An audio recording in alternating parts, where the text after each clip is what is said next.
اعوذ باللہ من الشیطان الرجیم بسم اللہ الرحمن الرحیم۔ السلام علیکم ورحمۃ اللہ وبرکاتہ۔ یوٹیوب کے البشیر اسلامک چینل سے آپ کی بہن فرزانہ بشیر آپ سے مخاطب ہیں۔ آج کا ہمارا موضوع ہے خاتون جنت حضرت بی بی فاطمہ رضی اللہ تعالی عنہا کی سیرت، ان کی پاکیزہ زندگی کے چند اہم واقعات، رسول پاک صلی اللہ علیہ وآلہ وسلم کی اپنی بیٹی سے محبت اور شفقت۔ ویڈیو شروع کرنے سے پہلے تمام ویورز سے میری درخواست ہے کہ ہمارے چینل کو سبسکرائب کریں، بیل آئیکن کو پریس کریں تاکہ نئی ویڈیو آپ کو مل جائیں۔ ہماری ویڈیو لائک کریں اور اپنے کمنٹ سے مجھے ضرور آگاہ کریں۔ تو چلیے اپنی ویڈیو کا آغاز کرتے ہیں۔ سیدہ فاطمہ رسول پاک صلی اللہ علیہ وآلہ وسلم کی سب سے چھوٹی اور لاڈلی بیٹی تھیں۔ نبوت ملنے کے بعد جب عمر مبارک 41 سال کی تھی تو حضرت بی بی فاطمہ مکہ میں پیدا ہوئیں۔ ابن جوزی نے لکھا ہے کہ نبوت ملنے کے 5 برس پہلے جب خانہ کعبہ کی تعمیر ہو رہی تھی آپ پیدا ہوئیں، لیکن بعض روایتوں میں ہے نبوت سے تقریباً 1 سال پہلے پیدا ہوئیں۔ سیدہ فاطمہ الزہرا کے چند مشہور القاب ہیں، وہ یہ ہیں: زہرا، بطول، طاہرہ، رافیہ، زکیہ اور سیدۃ النساء اہل الجنت خاص طور پر مشہور ہیں۔ سیدہ فاطمہ الزہرا کی تربیت اور پرورش میں ان کی والدہ ام المومنین حضرت بی بی خدیجہ رضی اللہ تعالی عنہا اور رسول پاک صلی اللہ علیہ وآلہ وسلم کا نمایاں رنگ رہا۔ والدین کی بہترین پرورش اور نگرانی میں سن شعور تک پہنچی۔ مسلم شریف کی روایت ہے کہ سیدہ فاطمہ جس وقت چلتی تھیں تو آپ رضی اللہ تعالی عنہ کی چال ڈھال اپنے والد رسول اکرم صلی اللہ علیہ وآلہ وسلم کے بالکل مشابہہ ہوتی تھی۔ حضرت بی بی عائشہ رضی اللہ تعالی عنہا نے فرمایا، میں نے قیام و قعود، نشست و برخاست، عادات و اطوار میں حضرت فاطمہ سے زیادہ آپ صلی اللہ علیہ وآلہ وسلم کے مشابہ کسی کو نہیں دیکھا۔ صحیح بخاری کی روایت ہے کہ آپ صلی اللہ علیہ وآلہ وسلم نے ارشاد فرمایا، فاطمہ خواتین امت کی سردار ہیں۔ فاطمہ میرے جگر کا ٹکڑا ہے، جس نے اسے تنگ کیا اس نے مجھے تنگ کیا، اور اس کا مطلب ہے کہ اس نے اللہ کو تنگ کیا، اور جس نے اللہ کو تنگ کیا قریب ہے کہ اللہ تعالیٰ اس کا مواخذہ کرے گا۔ رسول اکرم صلی اللہ علیہ وآلہ وسلم بی بی فاطمہ سے بہت محبت اور شفقت فرمایا کرتے۔ جب بی بی ملنے کی غرض سے تشریف لاتی تو آپ صلی اللہ علیہ وآلہ وسلم کھڑے ہو جاتے اور استقبال کرتے، ماتھے پر بوسہ فرماتے اور اپنے ساتھ بٹھا لیتے، اور جب رسول اکرم صلی اللہ علیہ وآلہ وسلم بی بی فاطمہ کے گھر تشریف لے جاتے تو بی بی احتراماً کھڑی ہو جاتی اور آپ صلی اللہ علیہ وآلہ وسلم کے دستے مبارک کو بوسہ دیتی اور اپنے ساتھ بٹھا لیتی۔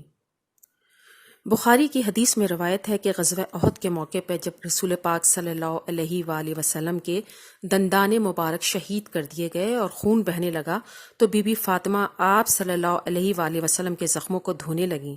حضرت علی رضی اللہ تعالی عنہ پانی ڈالنے لگے۔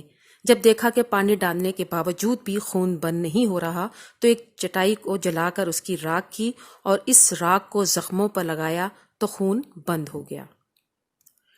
حضرت عبداللہ بن مسعود رضی اللہ تعالی عنہ فرماتے ہیں، اسلام کے ابتدائی ایام میں رسول پاک صلی اللہ علیہ وآلہ وسلم خانہ کعبہ میں نماز ادا فرما رہے تھے۔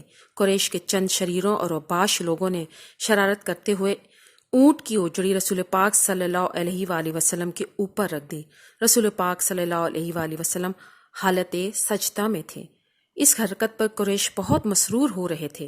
سیدہ فاطمہ کا بچپن تھا، کسی نے جا کر آپ کو بتایا، آپ رضی اللہ تعالی عنہا دوڑتی ہوئی تشریف لائیں اور بوجھ کو اتار پھینکا اور کفار سے سخت ناراضگی کا اظہار فرمایا۔ علامہ جلال الدین سیوطی نے حضرت عبداللہ بن عباس رضی اللہ تعالی عنہ سے روایت نقل کی کہ رسول پاک صلی اللہ علیہ وآلہ وسلم کی نبوت کے ابتدائی زمانے میں ایک دن ابو جہل نے سیدہ فاطمہ کو جو کمسن تھیں تپھڑ مار دیا۔ کمسن فاطمہ روتی ہوئی رسول پاک صلی اللہ علیہ وآلہ وسلم کے پاس حاضر ہوئیں اور انہیں سارا واقعہ کہہ سنایا۔ آپ صلی اللہ علیہ وآلہ وسلم نے فرمایا، بیٹی تم ابو سفیان کے پاس جاؤ اور ابو جہل کی حرکت سے آگاہ کرو۔ آپ ابو سفیان کے پاس گئیں اور سارا واقعہ بتا دیا۔ ابو سفیان نے آپ رضی اللہ تعالی عنہ کی انگلی پکڑی اور ابو جہل کے پاس لے گئے اور کہا جیسے اس نے تمہیں تھپڑ مارا تم بھی مارو، اگر یہ کچھ کہے گا تو میں اسے نپٹ لوں گا۔ بی بی فاطمہ رضی اللہ تعالی عنہا نے تھپڑ مار دیا اور گھر جا کے سارا واقعہ رسول پاک صلی اللہ علیہ وآلہ وسلم کو سنایا تو آپ نے فرمایا، اے اللہ، ابو سفیان کے اس سلوک کو نہ بھولنا۔ روایات کے مطابق حضرت بی بی فاطمہ جب 18 سال 5 ماہ کی ہوئی تو 2 ذی الحج ہجری میں رسول پاک صلی اللہ علیہ وآلہ وسلم نے حضرت علی رضی اللہ تعالی عنہ کا نکاح بی بی کے ساتھ کر دیا۔ جب حضرت علی رضی اللہ تعالی عنہ نے نکاح کی درخواست کی تو رسول پاک صلی اللہ علیہ وآلہ وسلم نے بی بی فاطمہ کی مرضی دریافت فرمائی، وہ چپ رہیں، یہ ایک طرح کا اظہار رضا تھا۔ پھر رسول پاک صلی اللہ علیہ وآلہ وسلم نے حضرت علی رضی اللہ تعالی عنہ سے پوچھا کہ مہر میں دینے کے لیے تمہارے پاس کیا ہے؟ آپ نے فرمایا کچھ بھی نہیں۔ آپ صلی اللہ علیہ وآلہ وسلم نے پوچھا غزوہ بدر میں جو ذرا ہاتھ آئی تھی اس کا کیا ہوا؟ آپ نے فرمایا وہ ہے۔ رسول پاک صلی اللہ علیہ وآلہ وسلم نے فرمایا بس وہ کافی ہے۔ حضرت عمر فاروق رضی اللہ تعالیٰ عنہ نے حضرت عثمان غنی کو 480 درہم میں ذرا فروخت کی اور رقم جو ہے رسول پاک صلی اللہ علیہ وآلہ وسلم کو دے دی۔ آپ صلی اللہ علیہ وآلہ وسلم نے حضرت بلال رضی اللہ تعالیٰ عنہ کو حکم دیا کہ بازار سے خوشبو لے آئیں۔ حضرت علی رضی اللہ تعالیٰ عنہ کا کل سرمایہ یہ ذرا، بھیڑ کی کھال اور یمن کی بوسیدہ چادر تھی۔ حضرت علی اب تک رسول پاک صلی اللہ علیہ وآلہ وسلم کے پاس رہتے تھے۔ رسول اکرم صلی اللہ علیہ وآلہ وسلم نے سیدہ فاطمہ کو جو جہیز دیا وہ چارپائی، چمڑے کا گدا جس کے اندر روئی کے بجائے کھجور کے پتے تھے، ایک چھاگل، 2 مٹی کے گھڑے، ایک مشک اور 2 چکیاں تھیں، اور یہ تمام چیزیں بی بی فاطمہ کے پاس آخری وقت تک رہیں۔ بخاری شریف میں روایت ہے کہ جب بی بی فاطمہ رضی اللہ تعالی عنہا اپنے نئے گھر چلے گئیں تو رسول پاک صلی اللہ علیہ وآلہ وسلم ان کے گھر تشریف لے گئے، ان کے گھر دروازے پہ کھڑے ہو کر اجازت مانگی، پھر ایک برتن پانی کا منگوایا اور پانی حضرت علی پہ چھڑکا، پھر بی بی فاطمہ رضی اللہ تعالی عنہا کو بلایا اور ان پہ بھی پانی چھڑکا اور فرمایا میں نے اپنے خاندان کے بہتر شخص سے تمہارا نکاح کیا ہے۔ روایت کے مطابق بی بی فاطمہ رضی اللہ تعالی عنہا اور حضرت علی رضی اللہ تعالیٰ عنہ کی 5 اولادیں تھیں، حضرت امام حسن اور امام حسین علیہ السلام اور محسن علیہ السلام۔ بیٹیوں میں حضرت ام کلثوم رضی اللہ تعالیٰ عنہ اور بی بی زینب رضی اللہ تعالیٰ عنہ۔ بی بی فاطمہ کی گھریلو زندگی بہت سادہ تھی، اللہ کا ذکر ہمیشہ زباں پہ رہتا تھا، چکی پیستی، گھر کے سارے کام اپنے ہاتھوں سے سر انجام دیتی، چکی پیسنے سے ہاتھوں میں چھالے پڑ گئے تھے اور مشکیزہ اٹھانے سے جسم پر نشان پڑ گئے تھے۔ ابو داؤد کی حدیث کے مطابق رسول پاک صلی اللہ علیہ وآلہ وسلم کے پاس کچھ کنیزیں آئیں۔ حضرت علی رضی اللہ تعالی عنہ نے مشورہ دیا بی بی فاطمہ کو کہ آپ ایک کنیز کا مطالبہ کریں۔ بی بی فاطمہ رسول پاک صلی اللہ علیہ وآلہ وسلم کے پاس تشریف لے گئیں اور فرمایا کہ مجھے ایک کنیز چاہیے۔ آپ صلی اللہ علیہ وآلہ وسلم نے فرمایا ایسی چیز نہ بتاؤں جو خادم سے بہتر ہے۔ پھر آپ نے فرمایا 33 بار سبحان اللہ، 33 بار الحمدللہ اور 34 بار اللہ اکبر پڑھو، یہ تسبیح فاطمہ بھی کہلاتی ہے۔ بخاری میں روایت ہے کہ حضرت بی بی عائشہ رضی اللہ تعالی عنہا فرماتی ہیں کہ ایک بار بی بی فاطمہ رضی اللہ تعالی عنہا رسول پاک صلی اللہ علیہ وآلہ وسلم کے پاس تشریف لائیں۔ آپ نے انہیں خوش آمدید کہا اور اپنے پاس بٹھا لیا، پھر چپکے سے کوئی بات کی تو وہ رونے لگیں۔ میں نے پوچھا کیوں رو رہی ہو؟ پھر آپ صلی اللہ علیہ وآلہ وسلم نے چپکے سے کچھ اور کہا تو بی بی فاطمہ ہنس پڑیں۔ میں نے کہا آج کی طرح میں نے کسی کو خوشی کو غم کے اتنے نزدیک نہیں دیکھا۔ میں نے پوچھا تو بی بی فاطمہ نے فرمایا رسول اللہ صلی اللہ علیہ وآلہ وسلم کے راز کو فاش نہیں کر سکتی۔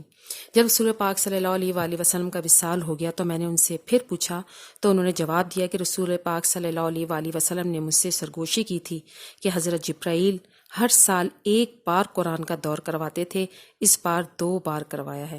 میں سمجھ گیا کہ میرا آخری وقت قریب ہے۔ جب یہ میں نے سنا تو مجھے رونا آ گیا اور میں رونے لگی۔ دوسرے دفعہ یہ سرگوشی فرمائی کہ میرے خاندان میں سب سے پہلے تم مجھے آ کر ملو گی، تو میں ہنس پڑی۔ رسول پاک صلی اللہ علیہ وآلہ وسلم کے وصال کے بعد بی بی فاطمہ رضی اللہ تعالی عنہا کو کبھی ہنستے ہوئے نہیں دیکھا گیا۔ 6 ماہ بعد آپ بھی خالق حقیقی سے جا ملی اور جنت البقیع میں سپرد خاک کر دیا گیا۔ حضرت سید فاطمہ رضی اللہ تعالی عنہا کی زندگی ہم تمام خواتین کے لیے مشعل راہ ہے۔ ان کی ازدواجی زندگی اور سادگی ہمارے لیے بہترین نمونہ ہے۔ ہمیں چاہیے کہ اپنی زندگیوں کو بی بی فاطمہ رضی اللہ تعالی عنہا کے طرز پر ڈھالیں اور ان کے نقش قدم پر چل کے دین اور دنیا کی زندگی کو کامیاب بنائیں۔ آمین ثم آمین۔ آخر میں یوٹیوب کے البشیر اسلامک چینل سے اس دعا کے ساتھ آپ سے اجازت چاہتی ہوں، اے اللہ ہم سے کوئی بھول ہو گئی ہو یا کوئی خطا ہو گئی ہو تو ہمیں نہ پکڑنا، ہم پر وہ بوجھ نہ ڈال جو ان لوگوں پہ ڈالا تھا جو ہم سے پہلے تھے۔ اے ہمارے رب ہم پر وہ بوجھ نہ ڈال جس کو اٹھانے کی ہمیں طاقت نہ ہو، ہم سے درگزر فرما، ہمیں بخش دے، ہم پر رحم فرما، تو ہی ہمارا مالک ہے، ہمیں کافروں کی قوم پر غلبہ عطا فرما۔ آمین ثم آمین۔